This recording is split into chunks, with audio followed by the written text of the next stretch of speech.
Good day, everyone. For today's video, I will discuss how to act and think appropriately in a society based on four pillars of education.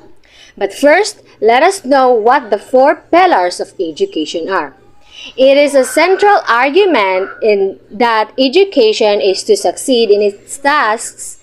Curriculum as its core should be reconstructed or repacked around the four pillars of learning: the learning to know, learning to do, learning to live together, and learning to be. First is learning to know.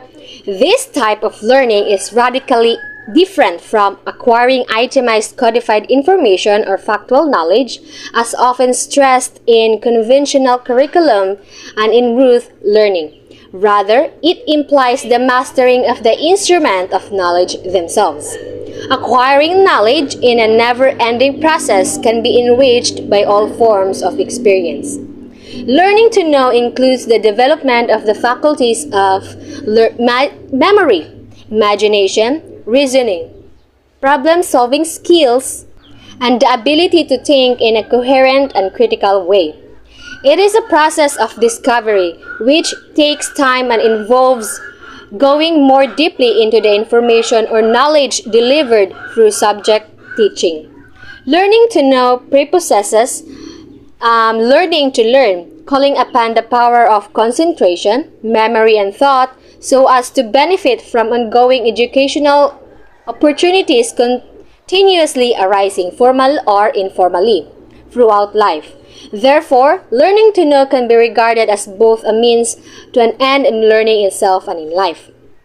As a means, it serves to enable individual learners to understand at the very least about nature, about humankind and its history, about his or her environment, and about society at large.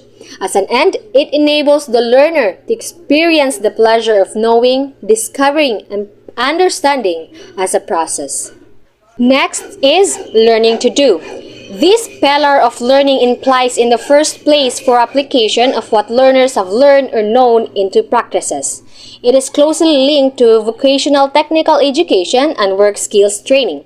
However, it goes beyond narrowly defined skills development for doing specific things or practical tasks in traditional or industrial economies. The emerging knowledge-based economy is making human work increasingly immaterial. Learning to do calls for new types of skills, more behavioral than intellectual. The material and the technology are becoming secondary to human qualities and interpersonal relationships. Learning to do this implies a shift from skill to competence, or a mix of higher-order skills specific to each individual. This ascendancy of knowledge and information as factors of production system is making the idea of occupational skills obsolete and is bringing personal competency to the fore.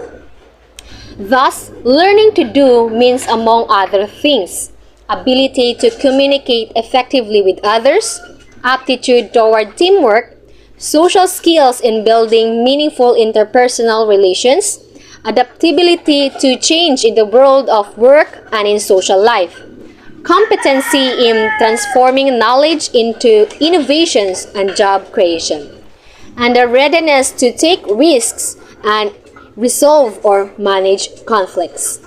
Next is learning to live together. In the context of increasing globalization, the Delors Commission places a special emphasis on this pillar of learning. It implies an educational taking two contemporary paths. On one level, discovery of others, and on another, experience of shared purposes throughout life. Specifically, it implies the development of such qualities like knowledge and understanding of self and others, appreciation of the diversity of the human race, and an awareness of the similarities between and the interdependence of all humans. Empathy and cooperative social behavior in caring and sharing. Respect of other people and their cultures and value systems. Capability of encountering others and resolving conflicts through dialogue, and competency in working towards common objectives. Last is learning to be. This type of learning was first conceptualized in the report of UNESCO in 1972, the learning to be, out of the fear that the world would be dehumanized as a result of technical change.